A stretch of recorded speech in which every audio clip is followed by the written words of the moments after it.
This was one hero's story. The definition of a hero: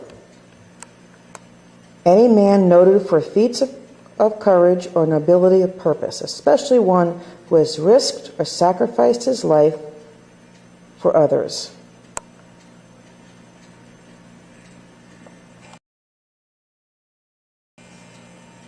Looking at the photo of the Howard E. Call, Alfred E. Berger crew.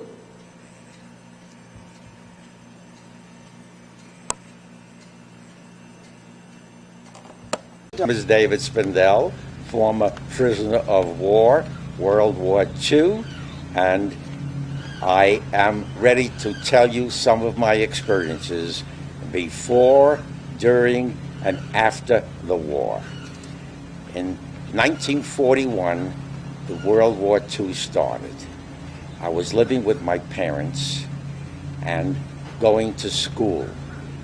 Most of my friends had already joined into the Army or were drafted, and I was left alone with just one friend. Living at home and not being able to see my friends, I was sort of lonely.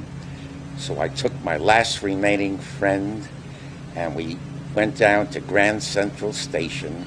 That's the enlistment center in New York City, and we both enlisted. We then were shipped off to different parts of the country to be taught and to be,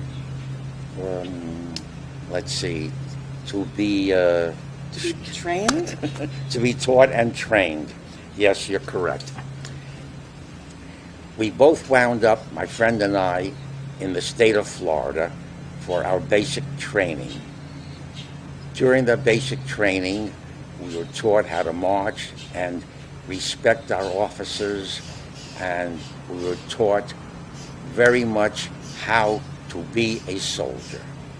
After which, when I requested to join the United States Air Force, I was sent to school.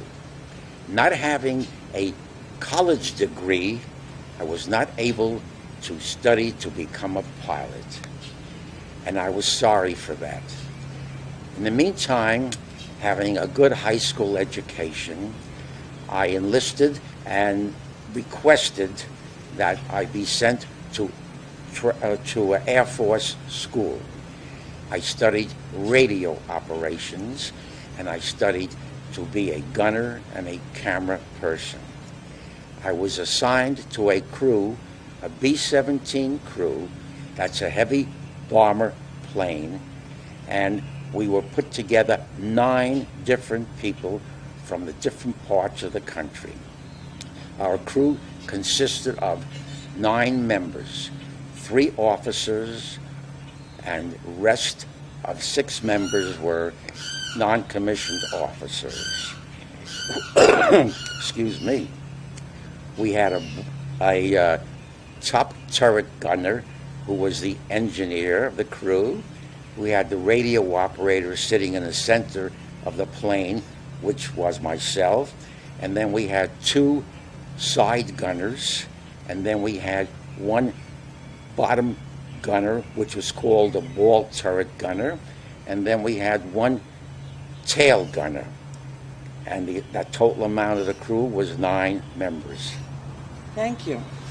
This book tells about many of the stories, but I know many were left out. Maybe you could tell us about some personal experiences that you had with some of the people. Yes. First of all, I'd like to tell you there was some humor in the government. 3 of our crew members' last name were Jones, Jones. None of the 3 were related. They were from different parts of the country. I think the Department of the Air Force thought it would be humorous, that's in my opinion only, that it would be humorous to have 3 men with the same last name on our crew.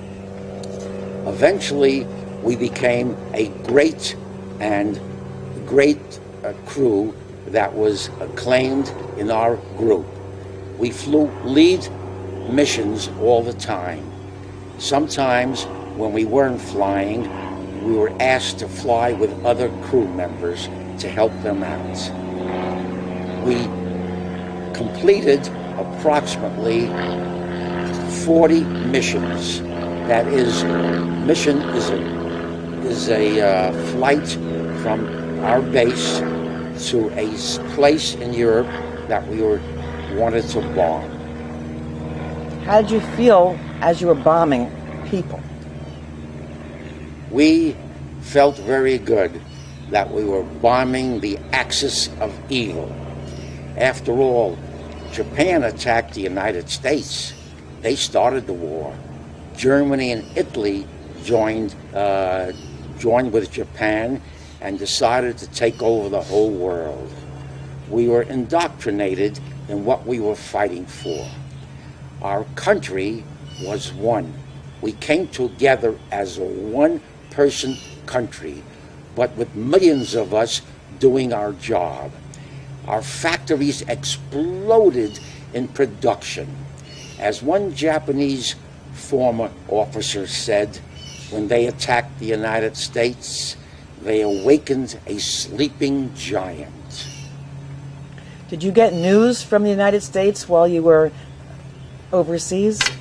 We got some news, but of course all the news had to be edited, so we didn't get everything. In fact, every letter that we sent home, or every letter that we were able to receive while we were in our air base flying out of Italy, was edited. So we did not get 100% of the news. Did you share your letters with your buddies? Most of us did.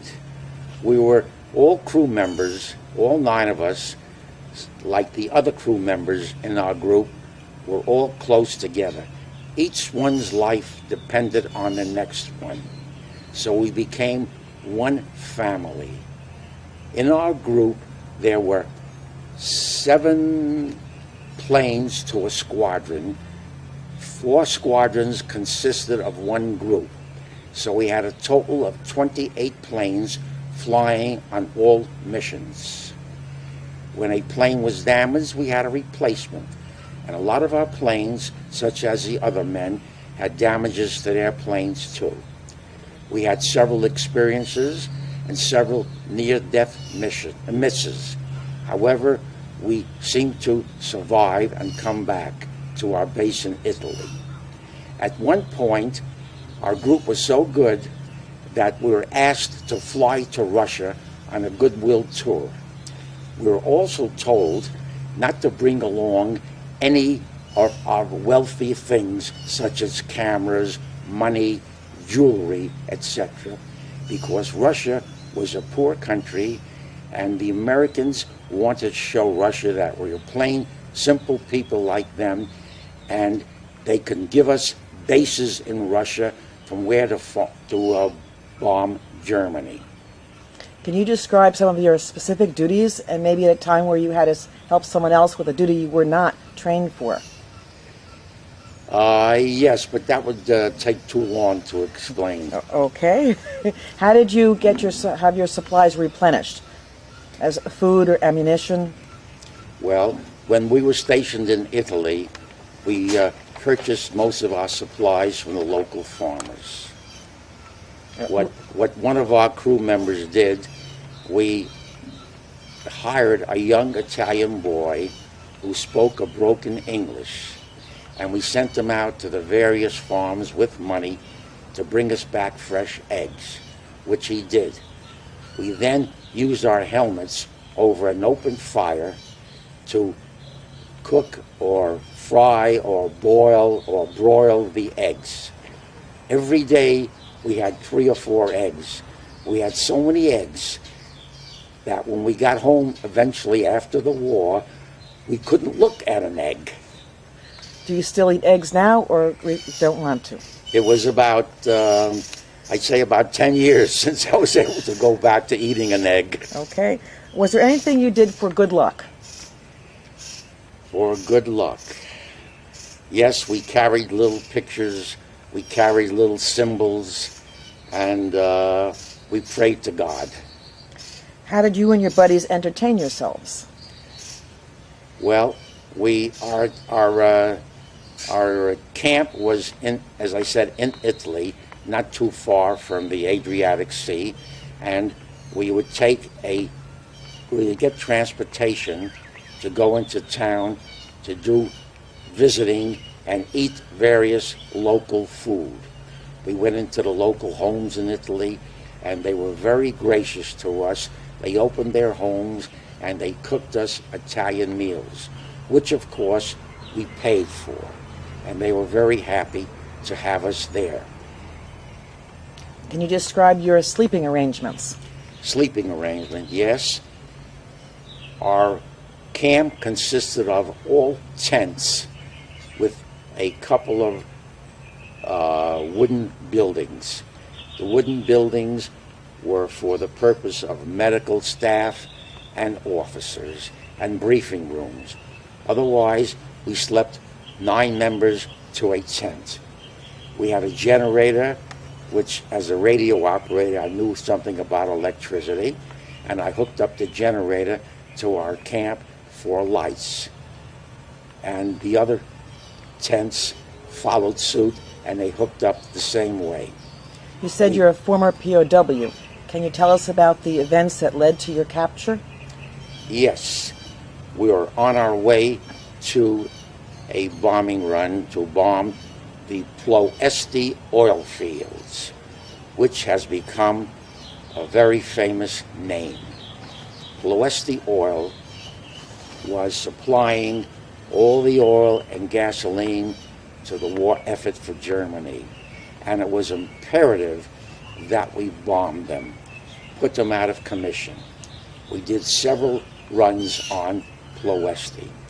And those runs were the most horrible of my life. I saw planes being shot at and disappear in the air when they were hit by flak.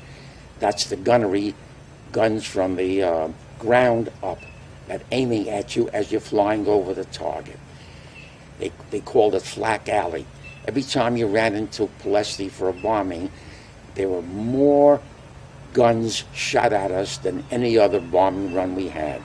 And the planes were disappearing left and right. On one mission, I got hit, and our pilot said we are going to try to make it back to our camp.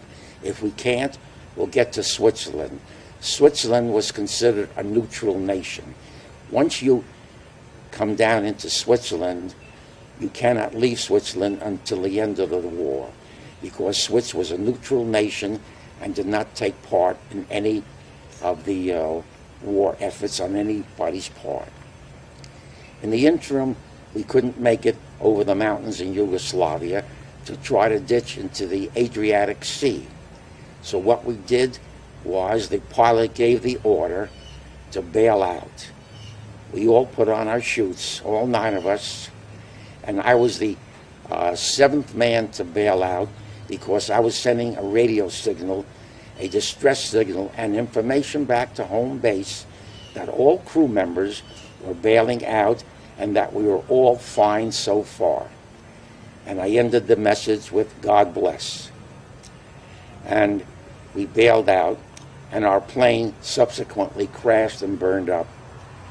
We were captured, or rather, we were picked up by Chetniks, a group of people in Yugoslavia who are some with the Germans and some with the Americans. And they told us that they were going to try to get us back to the American lines, because they get $10,000 a head for every American that they get returned. This must have been true, because obviously they were really trying to get us back. My co-pilot and I had an idea. We wanted to try to make the Partisans, which was an offshoot of Russia's communist regime. The Partisans were communists in Yugoslavia, and they were the stronger army.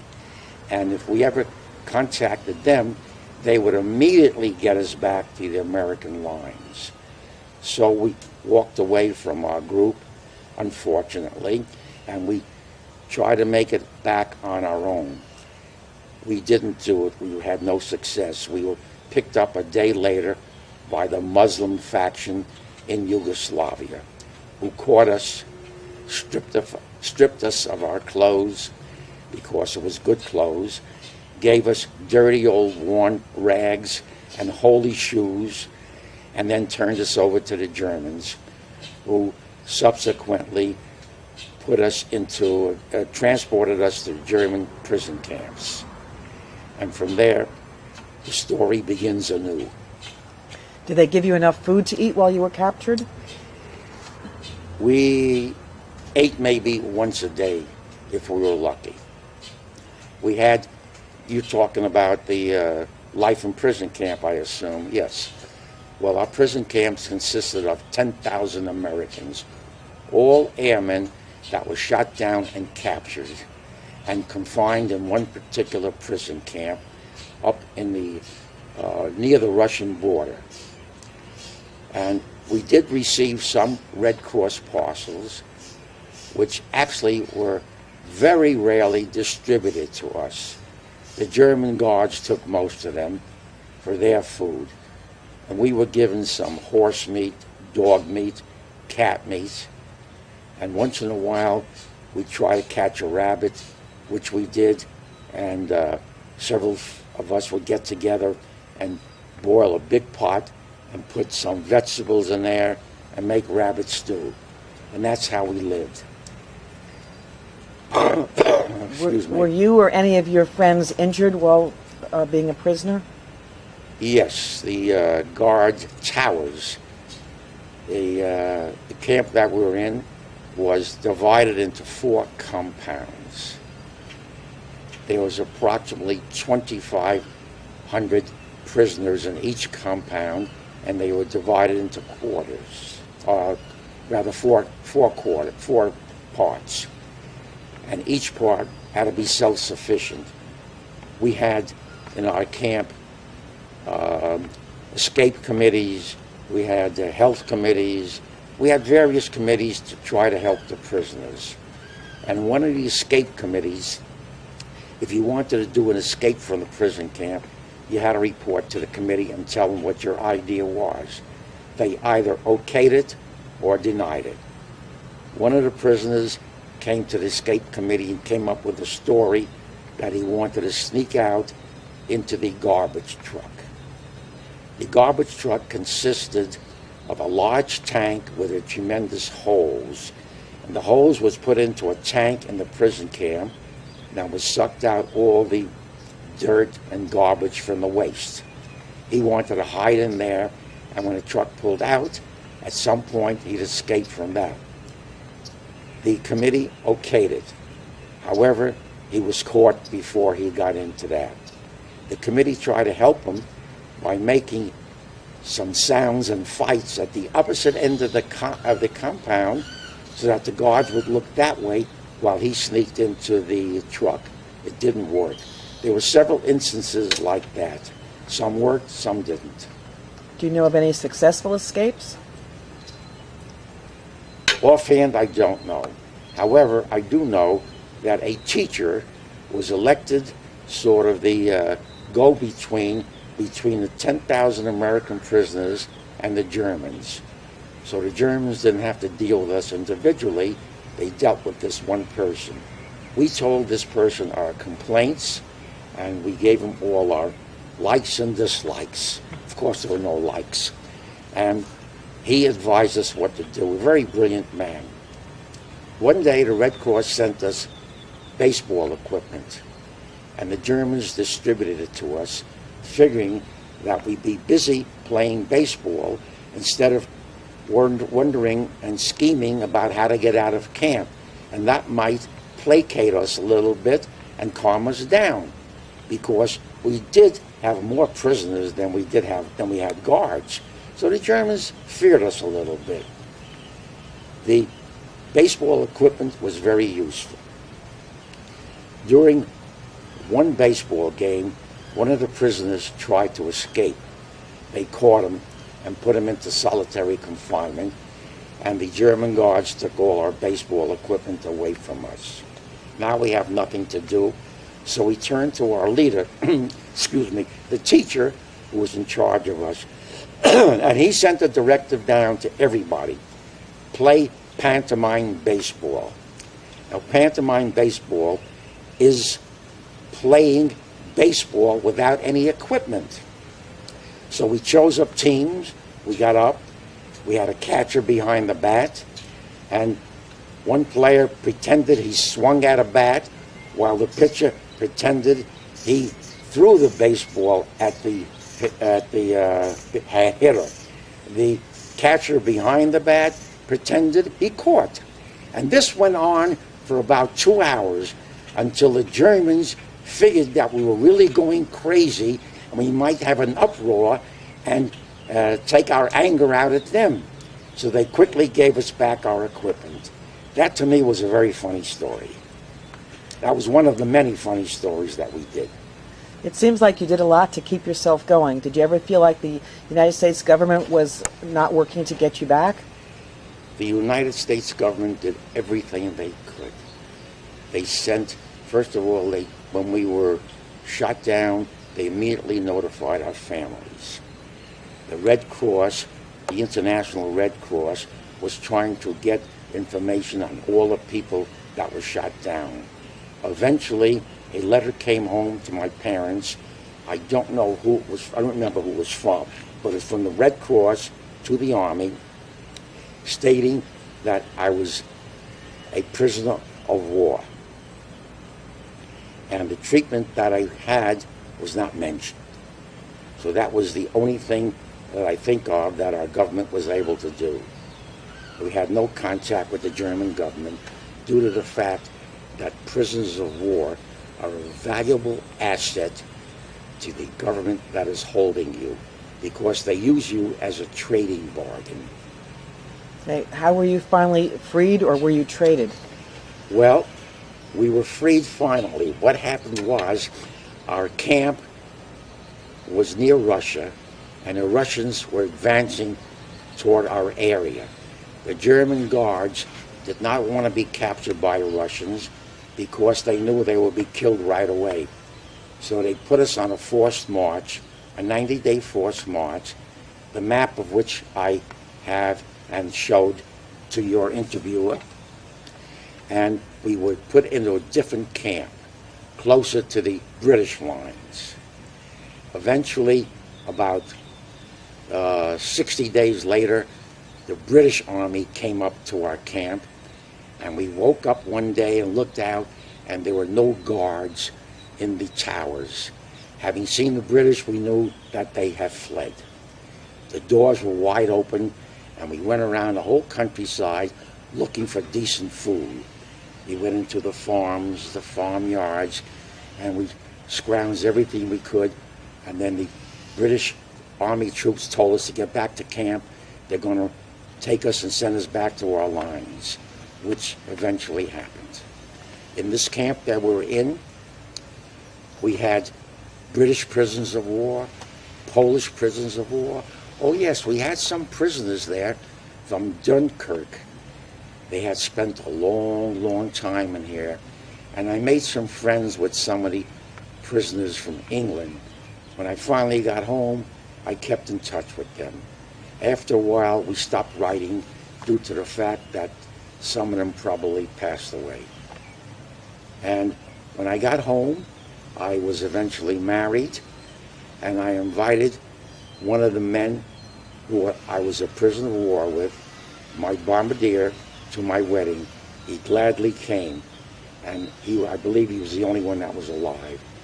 Eventually, they died, and I'm the only remaining member of my 9-member crew. You're now living in Florida, beautiful Florida, and someone put together a book called Heroes of the 483rd. Yes, the 483rd is my group. That's my bombing group. Let me get it.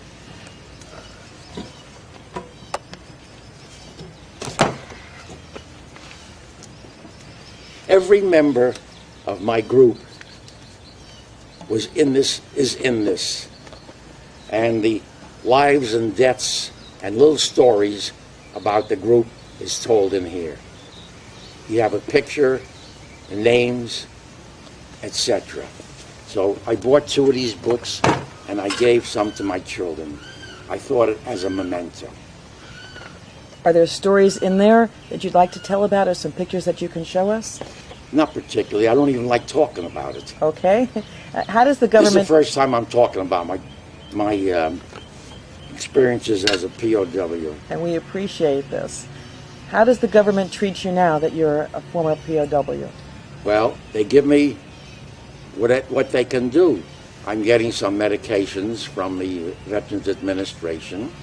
I'm registered as a POW, and if I need help, they will help me. I have gone up to the Veterans Medical Center in Hypaloxa Road in Florida, and I've asked for certain things, which I got, because I was adjudged to have post-traumatic syndrome due to the fact that when I was being transported in a train by the Germans to Germany, there were several of us Americans there with guards, and a Spitfire, a British plane, a fighter plane, saw a train, and he decided to disable it, which he did. He fired at the engine and at the coaches, not knowing who was in the train. However, he did correctly, because it was a foreign train. One of the bullets, a 20-millimeter bullet, which is about this big, went through the leg of the person near me, and it shocked me so, his leg just blew off, that I can never forget it to this very day, and it caused certain reactions to happen to me. Looking back, how do you feel about your military and war experience and what it means to your life now? Well, I think it has broadened myself since I enlisted. I met a lot of good people like myself, and what happened was that I think, it's unfortunate to say it, but I will say that the attack on Pearl Harbor, the attack on the United States, caused America to become closer together, because it affected everyone in the country, on every street, in every city, and every town. It caused Americans to come closer together, and it caused us to build factories and output which the world has never seen. Since then, we have become the leading manufacturer of everything. Up until a certain point, when some of the foreign governments who became our allies and who was helped by us decided to do the manufacturing, and they did it cheaper than us. So I think it hurt us a little bit. Okay, thank you. You certainly have told us a number of your personal experiences and how the United States treated its men and women. Is there anything else that you would like to add? Not that I can think of. Probably after you leave, I'll think of plenty of things. Okay, you can always call us up and give us more information. Thank you very much, and I hope everybody enjoys what we've done today. Can you explain this collage to us? Yes, this is a story of my World War II experience. The momentums on top represent various things. These are my medals. That's a picture of the similar plane that I flew, called the B-17, a heavy bomber. And these are some of the letters that were sent to my home from the various officers in the State Department. When I got shot down on my 48th mission, the War Department notified my parents that I was missing in action, then eventually became a prisoner of war. This is a map of the prison